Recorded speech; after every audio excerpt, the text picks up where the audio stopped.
Hindi nagpatinag ang mga miyembro ng Philippine Coast Guard at ng Bureau of Fisheries and Aquatic Resources sa pinakabagong agresibong aksyon ng China sa loob ng ating teritoryo. Ayon kay PCG spokesperson for the West Philippine Sea, Commodore J. Tariela, ito na ang pinakamalapit na panggigipit na ginawa ng mga barko ng China mula sa ating maritime feature. Si Ryan Lesiges sa sentro ng balita. Panibagong pangaharas na naman ang naranasan ng mga barko ng Pilipinas mula sa mga barko ng China sa loob ng teritoryong nasasakupan ng bansa sa West Philippine Sea. Ayon kay PCG spokesperson for the West Philippine Sea, Commodore J. Tariela, nakaangkla ang tatlong barko ng BIFAR na BRP Datu Bangkao, Pagbuwaya at BRP Datu Sanday sa karagatang sakop ng Pag-asa Island para sa kadiwa para sa bagong bayaning mangingisda program ng pamahalaan. Nang bigla itong lapitan ng mga barko ng China Coast Guard at Chinese Maritime Militia at pagkatapos ay nagsagawa pa ng delikadong pagmamaniobra. Sa video na ito, kita kung paano ginitgit ang barko ng BIFAR na BRP Datu Pagbuwaya. Kita rin sa video na sinasadyang banggain ng CCG Vessel 21559 ang barko ng Pilipinas sa likurang bahagi nito. At hindi pa rito natapos ang agresibong aksyon ng China dahil binomba din ng tubig ang BRP Datu Pagbuwaya. Bahagyang nagtamo ng pinsala ang barko ng Pilipinas. Bukod sa China Coast Guard vessels, sumali rin sa pambubuli ang ilang Chinese Maritime Militia vessels.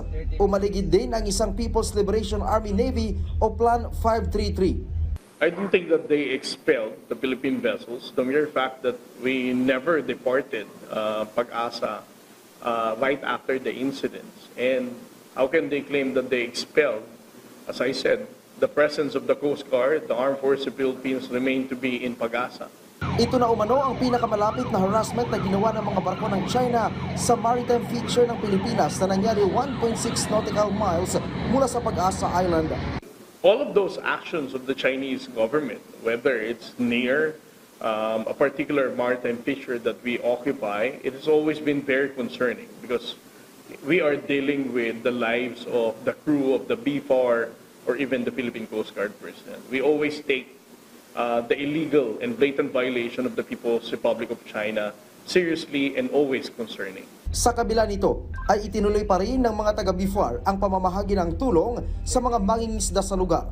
Around 1 p.m. yesterday, it departed Pag-asa, and as we speak right now, they are in Escoda Shoal, supporting a large number of Filipino fishermen who are there and engaged in fishing.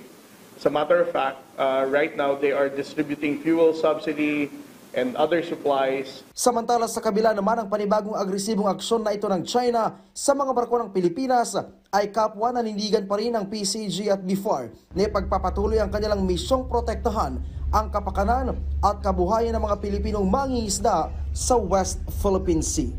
Ryan Lesiges para sa Pambansang TV sa Bagong Pilipinas.